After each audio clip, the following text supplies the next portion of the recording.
Hi, this is Mr. Woodbury from College of the Sequoias. This video is for my Math 21 class. We're in section 11.2, and here we're going to talk about Wilcoxon sign ranks test, which is a non-parametric alternative to the paired difference test. All the data that I'm going to use in these examples can be found in the Woodbury Math 21 group in StatCrunch under section 11.2.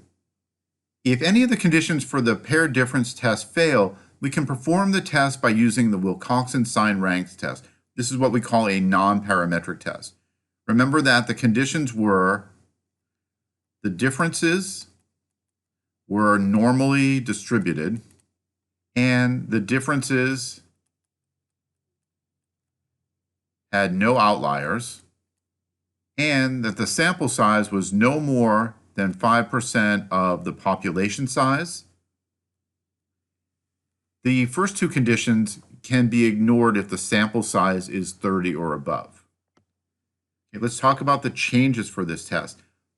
Instead of the population mean difference, we're talking about the median population difference instead. And so that means that the null hypothesis uses M sub D. M for median is equal to 0.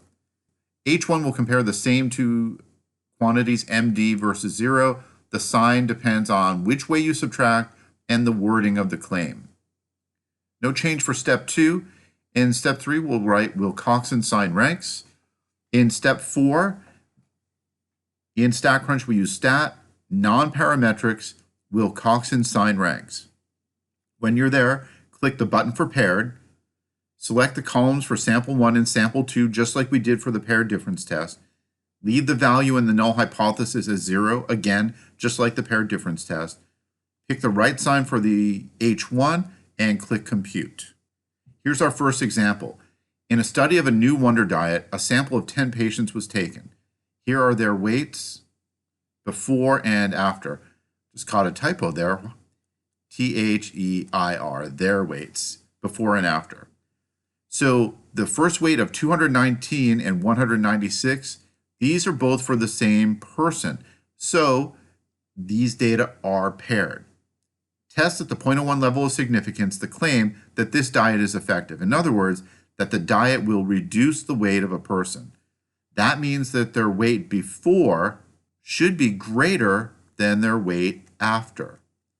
So if I subtract before minus after, H1 is going to involve the greater than sign. Let's get started. Again, I'm going to subtract before minus after. We're going to start off with mu sub d equals 0 because it appears to be a paired difference test. Now, if the conditions fail, I'm going to have to come back here and change this to M for median instead of mu for mean.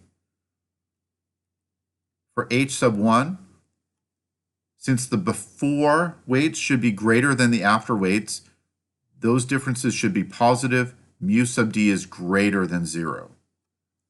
The level of significance is 0.01. And again, it looks like a paired difference test. Let's write that down. Okay, we'll check the conditions. If the test is a paired difference test, we'll compute the test statistic and p-value that way. If the conditions fail, we'll switch to the Wilcoxon sign ranks test. Let's go to StatCrunch. Okay, we'll check the conditions while we're performing the test. If the conditions fail, I'll show you what to do at that point. Press stat, tstats, paired. We're subtracting before minus after, so sample 1 is in before, sample 2 is in after. The null hypothesis, mu sub d equals 0. The alternate, mu sub d is greater than 0. Down where it says optional graphs and tables, select box plot with mean marker and also that Shapiro-Wilk normality test. Press compute.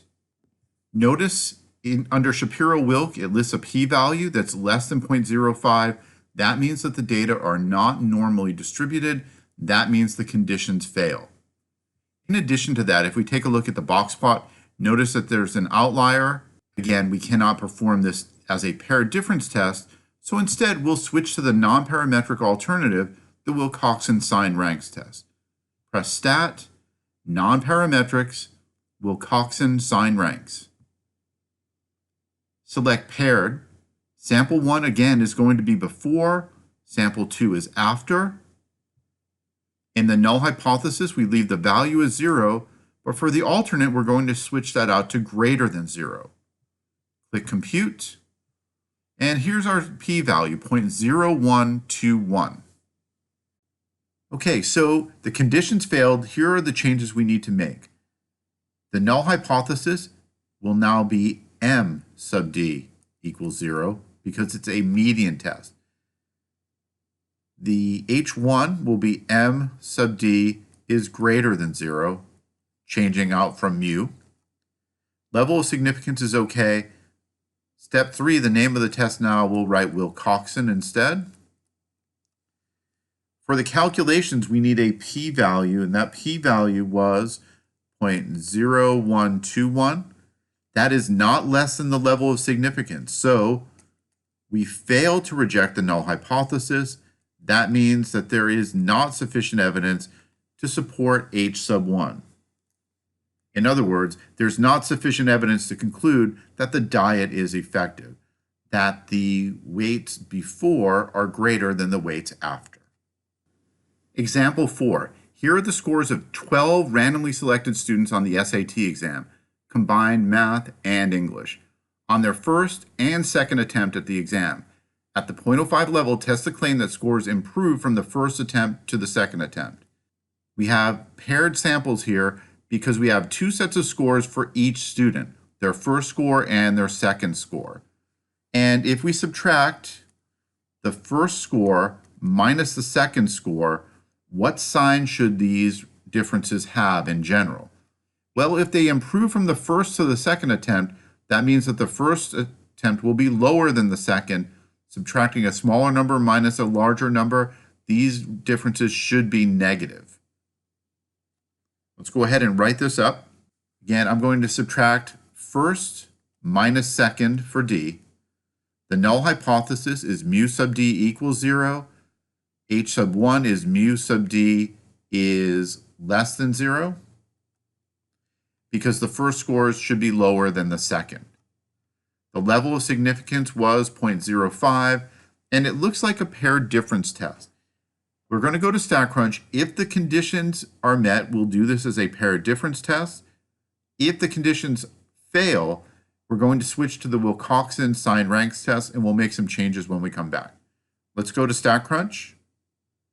We'll repeat the same procedure as in the previous problem. We'll set this up as a paired difference test. If the conditions fail, we'll switch out to the Wilcoxon sign ranks test. For the paired difference test, that's stat, t-stats, paired. Sample 1 was first, sample 2 was second. For the null hypothesis, we leave that as equal to 0. But for the alternate, we switch that out to less than 0. To check the conditions under optional graphs and tables, select box plot with mean marker and also Shapiro-Wilk normality test. Press compute. The Shapiro-Wilk p-value is 0.1309. That's greater than 0.05, so the data are normally distributed. But when we look at the box plot, notice that there is an outlier. We cannot do this as a paired difference test. Let's move to the Wilcoxon sign ranks test. Press Stat, Nonparametrics, Wilcoxon sign ranks. Select Paired, and for sample 1, select the column labeled first. For sample 2, the column labeled second. The null hypothesis stays as median equals 0. The alternate as median is less than 0. Click Compute. And there are the results, the p-value, 0.0141. Okay, the conditions failed. So again, this is a Wilcoxon sign ranks test. We'll just write Wilcoxon. The null hypothesis switches to m sub d equals 0. H sub 1 will be m sub d is less than 0. We found that the p-value was 0.0141. With the nonparametric test, we will not write the test statistic. Since the p-value is lower than the level of significance, we reject HO, and that means that there is sufficient evidence to conclude that H1 is true. In this problem, that means that the scores improve from the first to the second attempt. Now notice there that I can write that without using the word mean, so I don't have to translate that to median, but we could write something like, there is sufficient evidence to conclude that the median scores for the first exam are lower than for the second exam.